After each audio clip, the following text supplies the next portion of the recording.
Hi friend, how are you?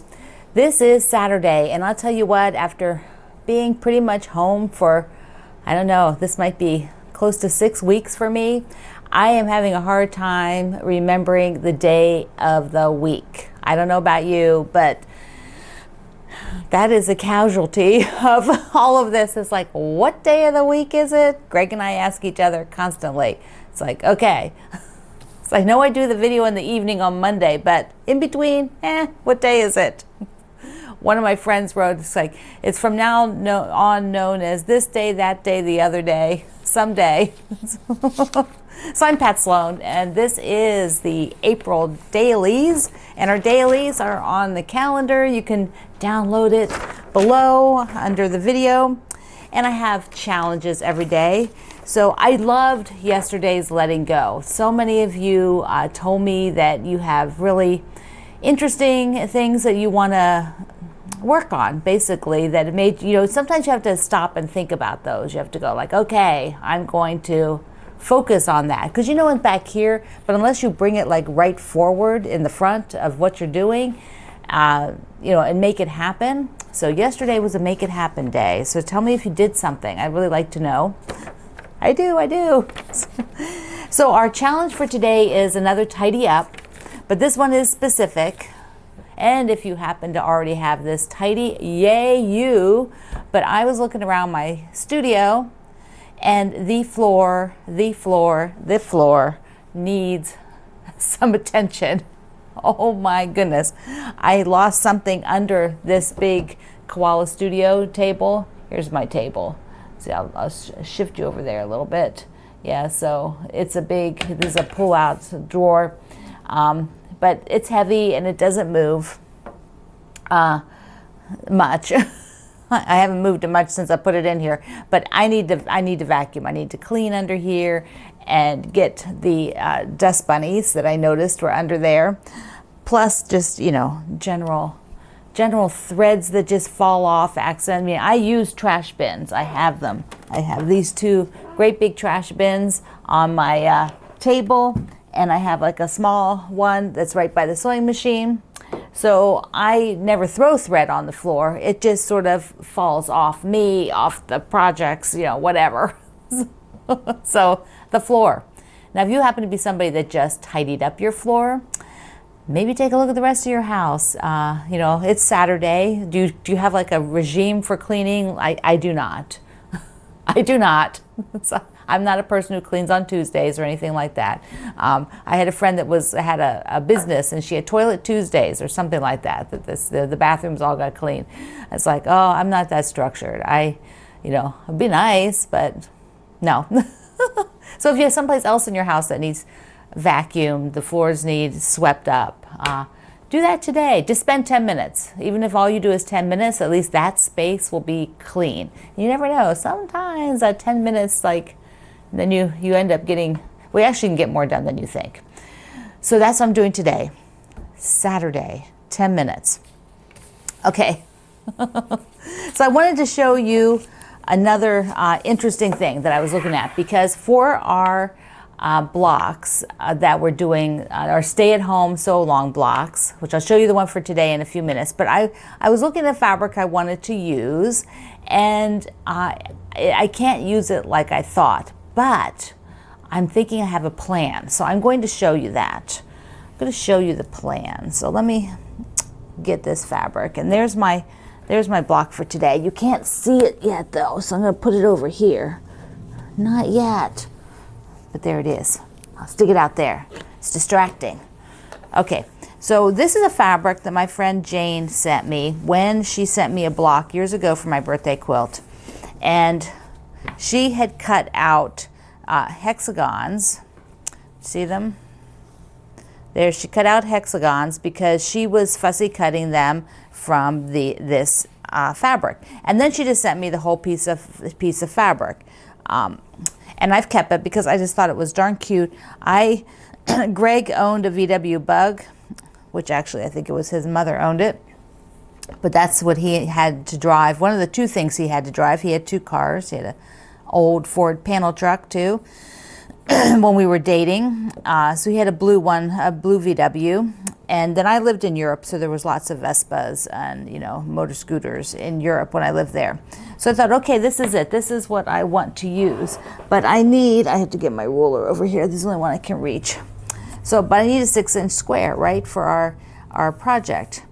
And the thing is, this Vespa here is in the middle. So you see, it's like this. It's a spiral, and it says, now we're going places. That's what the words are. And see the little smoke out of the VW is these little daisies. Here, I'll pull it in. There we go. But what I found out was that, you know, there wasn't, these two here are the most complete circles. Everything else up here is chopped off, and down there has stuff out of it. And this one is close, but it has more issues than the others. So these two are the most complete circles, but neither of them can I put, see the ruler, I'm gonna show you this, all of these square rulers right in the center where the two white lines meet, that's the middle of the ruler. So I want the middle of the ruler in about the middle of this car, this Vespa. But what happens is over here, there is, it's chopped off. You know, the fabric came in like this. So there you can see it. So it's got the cutout for the hexagon, plus, you know, the slice past. And over here it's the same issue. Now one of these is a little bit less problematic, and it might be this one. I can get more of it. See, the only problem would be like here. So what I'm thinking of doing is cutting the square, everything, just cutting it out. And then what I'll do is I'll come to this unit and I'll slice it off. And then I'll come from some other part, like over here. Whoops, I'll show you. Like I'll come over here to this one, and I will fussy cut and match. I'll match basically that print to this car. So I will take these two cars, and I'll basically be doing this, however I sliced it, so that I can meet them up and make a seam that looks like the car again.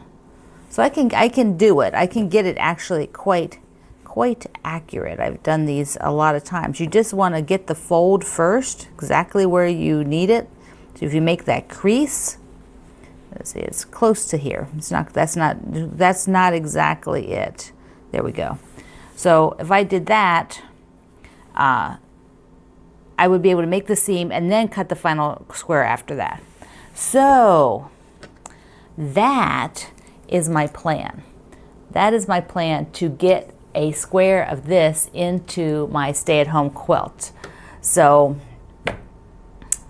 I'm gonna do it. I'm gonna do it. I know I can slice that, and there's plenty of fabric to match that orange VW bug and get it a whole thing. And then there will be a seam there, but that's not going to matter. It may even, and I actually need to look because it may, I think it's too far over. I don't think it'll be where the triangle is. I think that the cut is down in this part, and so I am not going to be able to cover it up with the triangle. I think it's too far over. But I will check that first because that'll save me work, won't it? I'm all about saving work. So this is my block number 11 for Stay at Home. And this is a fabric by Emily Herrick that I think it was her very first fabric line. And I just loved it. It was called Going Coastal. Do you see it on the bottle cap there? Going Coastal. And I just love this crab. She had a print with the crab. She had all different kind of prints. And then she had this really fun booth at the trade show. And I had to do blue corners on this one. Remember, I have like 4 fabrics I'm using for the corners. So I'm just alternating all of those. So this is number 11 at the Stay at Home. I love seeing your blocks, and I love that some of you have made a whole quilt already. Okay, friends. Overachievers. You've already made the whole quilt. Although one lady did say, one of our friends in the group, she did say, well, she's made the whole quilt, but she hasn't quilted it yet. But her goal is to get it actually quilted by the end of the month. So it's like, well, that's a very doable goal. If you have already sewn all the blocks and it's only the 11th, you have quite a good goal there. Quite a good possibility you will make that goal. So yesterday at 5 o'clock, I did the Quilters Candied blog, Facebook Live tour with about 40 other designers. and I was my day to do a Facebook Live.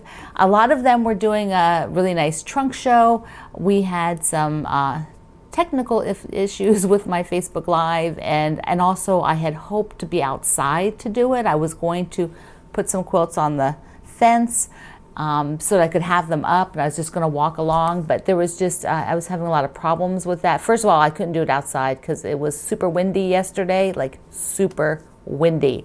So there was no way I could do it outside. And then I was having some connection issues when I was doing a test outside. And so I was like, okay, I had to bring it in and do it at my desktop. So do you ever watch the tiny desktop concerts? I felt like that. Because you make an announcement and then you're at the tiny desk at my desktop in the corner of my studio. Oh well. So I showed a few things and answered a bunch of Q&A questions. So I'd already asked for those to see that I could add in. But I did Facebook Live, so I will link to that, and if you missed it, you can go over and catch it. I might try to load it up here onto YouTube. It doesn't always come off of Facebook that well.